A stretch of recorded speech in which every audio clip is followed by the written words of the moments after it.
didn't mean to scare everyone with the gong. Okay, let me bring up Tammy Medard, the CEO of ANZ Bank in Laos, to talk about championing women's empowerment.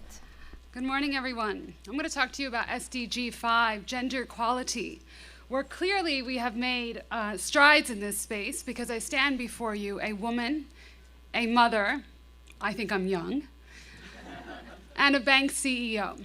But we have not gotten far enough. We have not gotten far enough. When I told someone I was a bank CEO, they laughed. That preposterous a notion that I could be a CEO.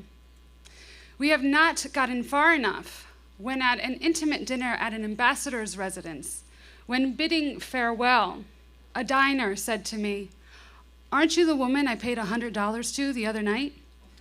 Yes, that's true. That happened last month. And I wish I had the wit to correct him that no, I was not the prostitute that he hired last week or last night. But really, I sat there shocked, staring blankly, and I think I grunted, actually. So what can we do? What can we do to make a difference? Here are some ideas. We could start by changing maternity leave to parental leave and give fathers an equal opportunity to be the primary caregiver. We can decide right now, all of us in the room, that 2016 is the year that we will end the gender pay gap. Something that I'm rolling out in Laos is that by 2017, I'm committing that 40% of our vendor panelists will be women-run businesses. This is a near impossible target in Laos. But what is the point of setting easily achievable goals? I certainly don't do that with my sales numbers. Why would we do this with sustainability?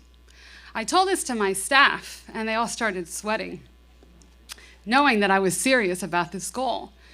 But when I told them that, they sweated because they realized the majority of our tenders were to IT services, none of which in Laos are run by women. But instead of becoming disengaged and throwing in the towel within minutes of setting this goal, they started brainstorming together. And they agreed independently together that they would go to high schools and universities and speak to women about careers in technology, because they saw that they needed to get that engagement and awareness to ever reach this goal. Another thing that I'm going to throw out to you that you can decide today, right now, is that the next time you go to a board meeting, you attend a committee meeting, the next time you have a client event, you insist on gender equality. You bring a woman along. Bring a young and up-and-coming executive, bring a recently hired grad. Just go out into your workspace and bring a woman. We need to see how decisions are made strategically at the boardroom.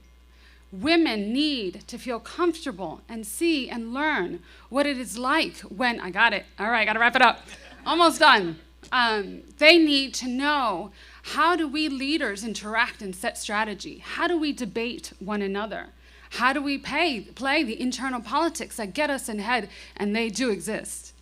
But more importantly, visually, we all in this room and around the world need to get used to seeing more women in the boardroom, more women at client events, more women around here, so that when somebody says they're a CEO, we don't laugh.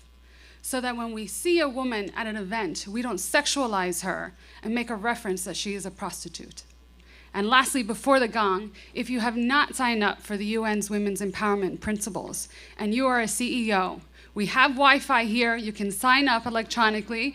It's www.weprinciples.org. I encourage you, before Monday, sign up and make a commitment to SDG 5. Thank you.